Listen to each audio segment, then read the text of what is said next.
আমাৰ সকলোৰে মৰমৰ জুবিন গাৰ্গ আৰু আমাৰ মাজত নাই।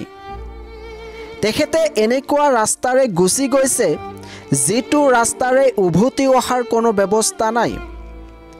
এতিয়াৰ পৰা জুবিন গাৰ্গৰ নতুন নতুন গীত আমি শুনিবলৈ নাপাম।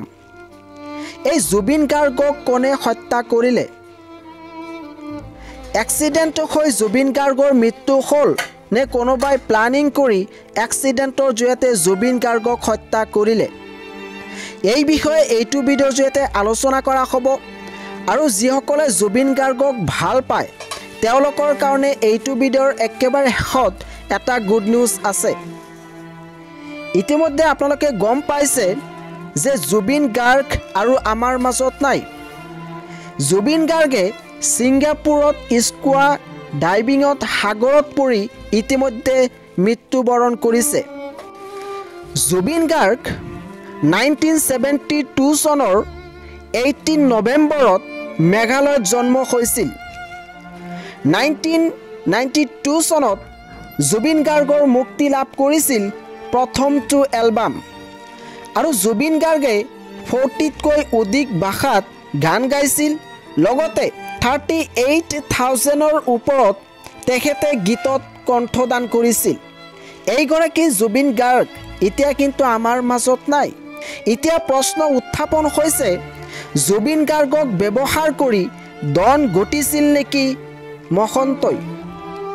চৰকাৰী ধনেৰে বহিৰাষ্ট্ৰত ফেষ্টিভেল পতা হেমকান্ত মহন্ত সন্দৰ্ভত আপোনাৰ কি মতামত আছে এইটো ভিডিঅ'ত কমেণ্ট কৰি জনাই দিব। অসুস্থ জুবিন গাৰ্গক কিয় ছিংগাপুৰলৈ লৈ গৈছিল মহন্তই? এইজন ব্যক্তিৰ ধন আৰু প্ৰচাৰৰ লোভৰ বাবেই অসমবাসীয়ে হেৰুৱালে নেকি এটা অমূল্য সম্পদ? এই বিষয়ে আপোনালোকৰ কি মতামত আছে এইটো ভিডিঅ'ত কমেণ্ট কৰি জনাই দিব। আপোনালোকে জানে যে জুবিন গাৰ্গ কেইটা বছৰ ধৰি হাৰ্টৰ প্ৰব্লেমত ভুগি আছে আৰু সেইটো সময়ত তেখেতক কিয় ছিংগাপুৰলৈ লৈ গ'ল?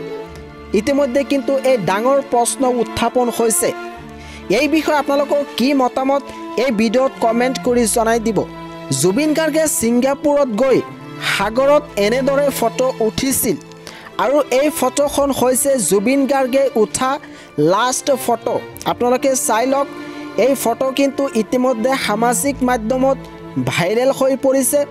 জুবিন গাৰ্গৰ একেবাৰে শেষৰটো মুহূৰ্তৰ ফটো। গতিকে আপোনালোকে এই ফটোখন ছেভ কৰি ৰাখিব পাৰে। আৰু যিসকলে জুবিন গাৰ্গক ভাল পায় আৰু জুবিন গাৰ্গৰ বিষয়ে যদি কিবা মতামত দিব বিচাৰে তেতিয়াহ'লে ইয়াতে মই হোৱাটছআপ নম্বৰ দিছোঁ।